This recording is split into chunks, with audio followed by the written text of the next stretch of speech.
सोचो धरती रुक गई तो क्या होगा। सोचो अगर हवा रुक गई तो क्या होगा। सोचो अगर किसी ट्रेन का सफर 2000 किलोमीटर है और वो 400 किलोमीटर पर जाके ही रुक गई तो क्या होगा। सोचो अगर पूरी पृथ्वी का पानी समंदर में ही जम करके एक जगह पर रुक गया तो क्या होगा। सोचो अगर डॉक्टर ऑपरेशन करते करते बीच में रुक गया तो क्या होगा। सबका एक ही जवाब है कि उनका होना ना होने के बराबर हो जाएगा। धरती घूमने से रुक गई तो उसके होने का कोई फायदा नहीं, असंतुलन हो जाएगा, जीवन समाप्त हो जाएगा। ट्रेन का बीच में रुकने से अच्छा है वो चले ही ना, क्योंकि बीच में रुकने वाला ना इधर का होता है ना उधर का।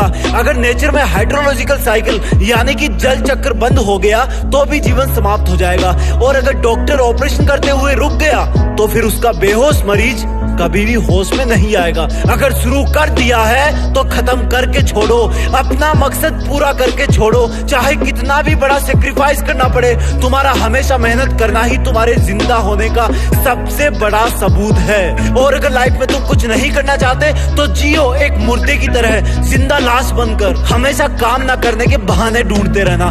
बिजली चली गई तो मोमबत्ती जला के पढ़, जिम जाने के पैसे नहीं है तो बाल्टी में पानी भर के बाइसेप बना, धरती पर पसीना बहा के सिक्स पैक बना। अगर मोबाइल में नेटवर्क नहीं आ रहा तो किसी और के मोबाइल से बात कर, खत्म कर और काम पर लग जा। वेट मत कर नेटवर्क के आने का। अगर स्टैंड पर बस नहीं आ रही तो भीड़ से थोड़ा हटकर स्मार्टफोन में खोए हुए इंसानों की तरफ देख के सोच कि तू आज इस भीड़ का हिस्सा क्यों है। नहीं चाहता था ना तू भीड़ का हिस्सा बनना, तो फिर जो शुरू तूने किया है उसको खत्म कर। चाहे तू किसी भी टाइम में हो, किसी भी जगह पे हो, किसी भी मौसम में हो। बड़ी बड़ी दिक्कत यह है कि तुम बार बार घड़ी की तरफ देखते रहते हो। क्या देख रहे हो? अरे वो नहीं रुकने वाला।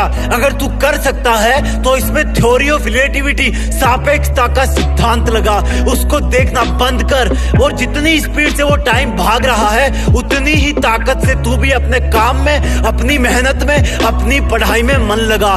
जब तुम भी नॉन स्टॉप मेहनत करोगे तभी तुम टाइम के साथ ढल पाओगे। किसी महान काम को अंत तक अंजाम देने के लिए लगातार काम करना पड़ता है। अगर कोई महाराजा युद्ध करने जाता है तो वो अंत तक लड़ता है, जब तक वो विजेता ना बन जाए या फिर जब तक उसके प्राण ना चले जाए। आज तुम्हें कोई दुश्मन के पास नहीं भेज रहा, क्योंकि ऊपर वाले को पता है कि तुमने तुम्हारा सबसे बड़ा दुश्मन खुद को ही बना रखा है, जिससे तुम कभी जीतना तो छोड़ो, जीतने की सोचते भी नहीं। जिस दिन तुम दुनिया को डील करने से पहले खुद को डील करना शुरू कर दोगे उसी दिन से तुम जिंदा माने जाओगे, क्योंकि तुम्हारा खुद के काबू से भागना ही तुम्हारी मेहनत को बीच में रोकने की सबसे बड़ी वजह है। तुम्हें कोई जबरदस्ती नहीं रोकता है, ये तुम्हारी इंद्रियों का स्वार्थ है, जिसको काम चोरी में मजा आने लगा है। थकना नहीं पड़ता, पसीना नहीं बहाना पड़ता, आंखें किताब में नहीं घुसानी पड़ती, मीठे मीठे काल्पनिक सपने देखने में कोई दिक्कत नहीं होती। धीमे चलो या तेज चलो लेकिन चलते रहो, लेकिन इतना धीमे भी मत चलना कि टाइम तुम्हें पछाड़ दे, क्योंकि सब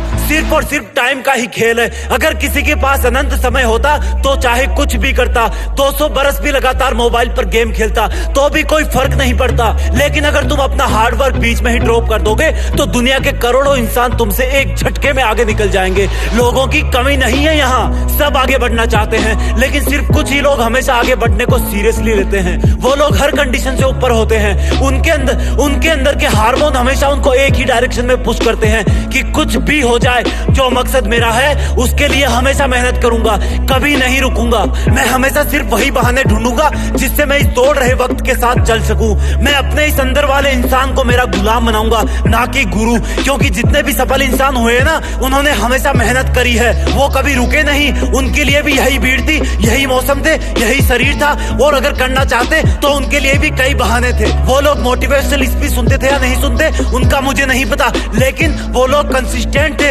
वो लोग लगातार काम करते थे, और यही राज था।